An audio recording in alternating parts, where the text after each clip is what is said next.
Dictation start होगी 5 second बाद। Yes, Ludhiana की जिला अदालत परिसर में हुए विस्फोट ने एक बार फिर अदालतों की सुरक्षा व्यवस्था के हाल बयां कर दिए हैं। स्टॉप। नई दिल्ली की रोहिणी कोर्ट में सितंबर माह में हुई गैंगवार हो या झारखंड के धनबाद में अतिरिक्त जिला जज की हत्या का मसला, न्यायपालिका और न्यायकर्मियों की सुरक्षा के तमाम दावे ढोंग ही साबित हो रहे हैं। स्टॉप।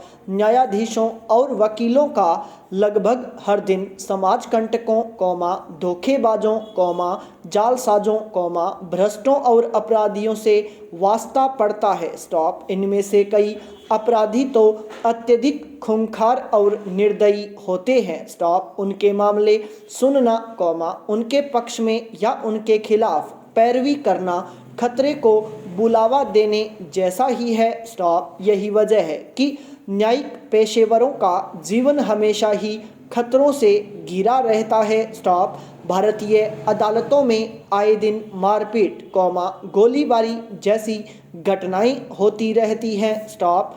गवाहों को धमकाने और अपने पक्ष में करने के तो कई किस्से सामने हैं। स्टॉप। कई बार जब गवाह नहीं मानता है तो उसकी या उसके परिजन की हत्या तक कर दी जाती है। स्टॉप। ऐसे में जाहिर सी बात है कि न्याय की दहलीज पर खतरे ही खतरे हैं। स्टॉप।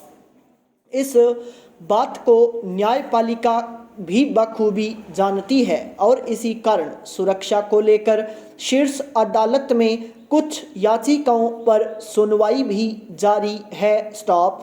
वर्ष 2019 में दायर एक याचिका में सभी भारतीय न्यायालयों के न्यायाधीशों, वादियों, अधिवक्ताओं और न्यायालय परिसर की न्याय वितरण प्रणाली में शामिल व्यक्तियों की सुरक्षा के लिए विशेष सुरक्षा उपायों और समर्पित सुरक्षा बल की मांग की गई थी। स्टॉप। इस पर केंद्र सरकार की ओर से बताया गया है कि समर्पित सुरक्षा बल की तैनाती संभव नहीं है और अदालतों की सुरक्षा का जिम्मा राज्य पुलिस को ही संभालना होगा। स्टॉप। गुरुवार को लुधियाना में हुए विस्फोट के बाद संभव है कि सुरक्षा के विषय में एक बार फिर से नई बहस छिड़े। स्टॉप।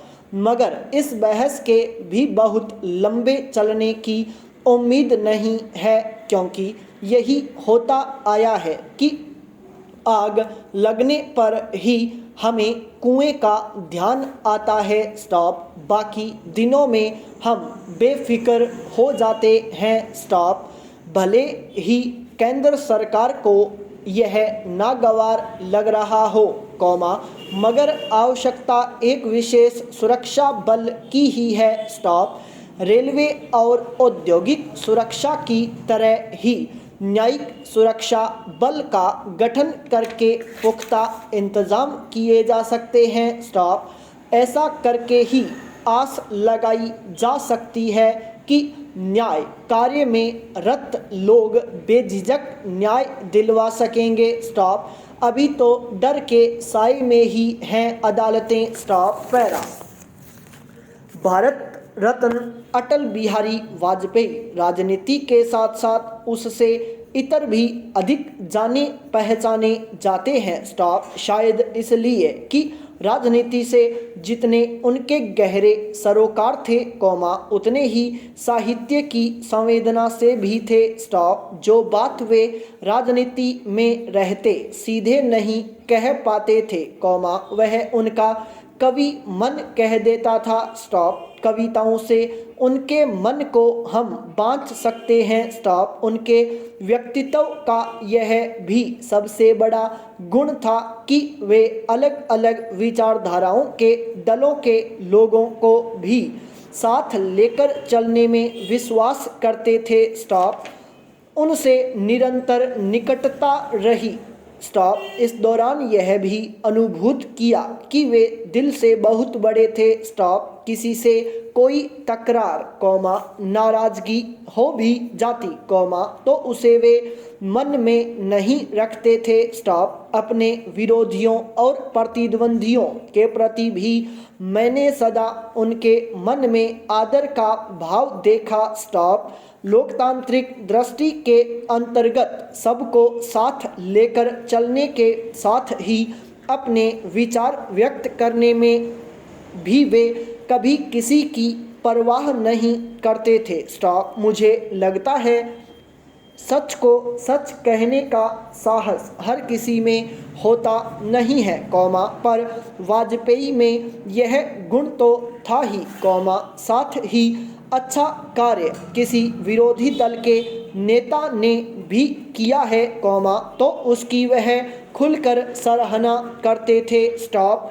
अतिवादिता का विरोध करने से भी कभी नहीं चूकते थे, स्टॉप। याद है 1971 में जब बांग्लादेश का निर्माण हो गया, कौमा, तब विपक्ष में प्रथम पंक्ति के नेता वाजपेयी ही थे, स्टॉप। पाकिस्तान की करारी हार के साथ बांग्लादेश के निर्माण के लिए किए प्रयासों के लिए उन्होंने सदन में तत्कालीन प्रधानमंत्री इंदिरा गांधी को अभिनव चंडी दुर्गा की उपाधि तक दे दी थी, स्टॉप। सत्ता को केवल अपने हाथों ही केंद्रित करने की मंशा पर उन्होंने 80 के दशक में जनसभाओं में इंदिरा गांधी पर कविताएं लिखकर उन पर व्यंग्योक्ति में प्रहार भी कम नहीं किया था, स्टॉप। उस दौर में उनकी सुनाई कविताएं आज भी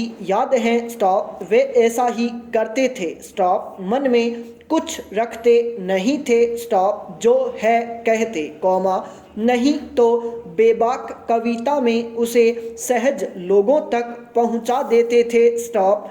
उदात्त जीवन मूल्यों में वाजपेयी का आरंभ से ही विश्वास था, स्टॉप। राजनीति हो या फिर इससे इतर जीवन, कौमा, वह छोटेपन से सदा दूर रहने को कहते थे, स्टॉप। उनकी कविता की ये पंक्तियाँ मुझे आज भी अत्यंत प्रिय हैं, कौमा। मेरे प्रभु, मुझे इतनी ऊंचाई कभी मत देना, गैरों को गले लगा न सकूं, इतनी रुखाई कभी मत देना, स्टॉप।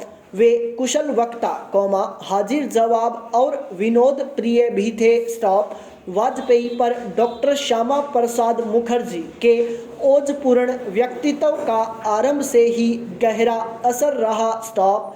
कश्मीर पर डॉक्टर मुखर्जी के भाषण, कौमा, उनकी विचारधारा और चिंतन ने वाजपेयी को शायद आरंभ से ही प्रेरित किया था, स्टॉप। इसलिए उनके चिंतन में यह झलक बार बार उभरती भी है, स्टॉप। पंडित दीनदयाल उपाध्याय के बाद जनसंघ का उन्हें अध्यक्ष पद मिला, कौमा, तो उन्होंने सबको साथ लेते हुए संगठन के लिए भी बहुत महत्वपूर्ण कार्य किया, स्टॉप। उनमें यह क्षमता भी थी कि जो उनका विरोध करते थे, कौमा, उन्हें भी वे अपने साथ मिला लिया करते थे, कौमा। मैंने स्वयं यह अनुभव किया, स्टॉप। शायद इसकी बड़ी वजह यह भी थी कि वे बगैर किसी औपचारिकता के सीधे विरोधी के पास स्वयं जाकर सहयोग मांग लेते थे, स्टॉप। सदन में उनके हास्य विनोद और व्यंग्योक्तियों के साथ ही हाजिर जवाबी भी सदा चर्चा में रहती थी, स्टॉप। वाजपेयी जनसंघ की सीट पर उत्तर प्रदेश के बलरामपुर से चुनकर जब संसद में पहुंचे थे, कौमा, तब प्रथम प्रधानमंत्री जवाहरलाल नेहरू की शीर्षासन जैसी योग की कठिन मुद्राएं अखबारों में खूब छपती थीं, स्टॉप। एक दिन संसद में बहस के दौरान जवाहरलाल नेहरू ने किसी मुद्दे पर अपनी बात बहुत प्रभावी तरीके से रखी, स्टॉप।